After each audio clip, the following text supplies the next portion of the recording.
ये कहानी है दो दोस्तों की और उनकी दोस्ती की शुरुआत हुई थी अभी कुछ दिन पहले हॉस्पिटल के एक कमरे से, जहां पर वो दोनों एडमिट थे। तो दोनों में से जो एक था उसको अभी कुछ दिन पहले एक पैरालिसिस का अटैक आया था, जिसकी वजह से गर्दन के नीचे की उसकी पूरी बॉडी पैरालाइज हो गई थी और वो अपनी एक उंगली तक नहीं हिला सकता था।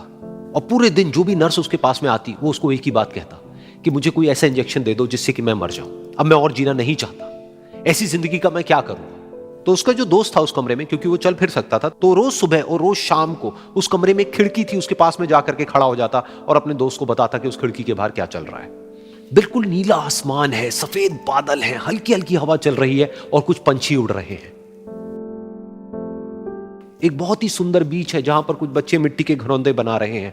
कुछ लोग हैं जो वहां पर बैठे हुए बस समुद्र की लहरों को देख रहे हैं। कुछ लोग जॉगिंग कर रहे हैं, कोई एक्सरसाइज कर रहा है, कोई पतंग उड़ा रहा है।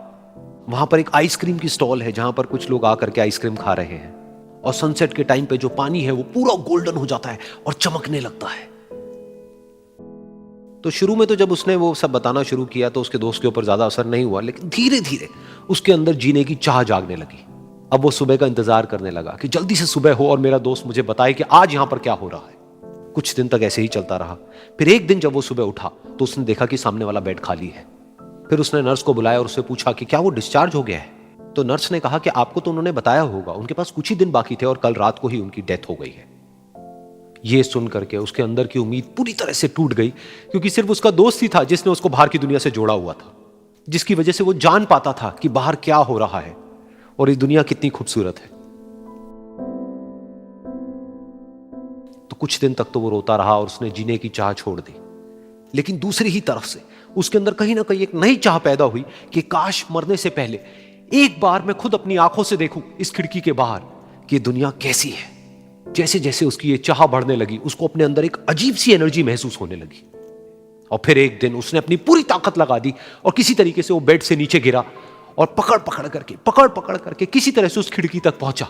फिर उस खिड़की को पकड़ करके वो खड़ा हुआ और खिड़की के बाहर देख लिया।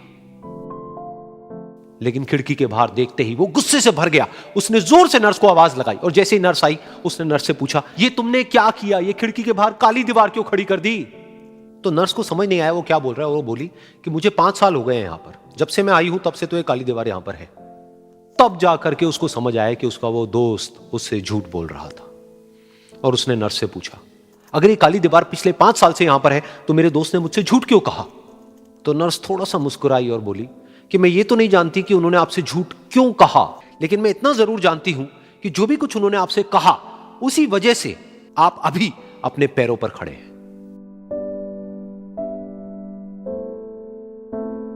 तो इस कहानी से हमको यह सीखने को मिलता है कि जो हमारे शब्द हैं, जो हमारे वर्ड्स हैं, जो हम अपने मुंह से बाहर निकालते हैं, उसमें इतनी पावर है जिसकी कोई हद नहीं है। वो किसी आदमी को गिरा भी सकते हैं और उसको उठा भी सकते हैं।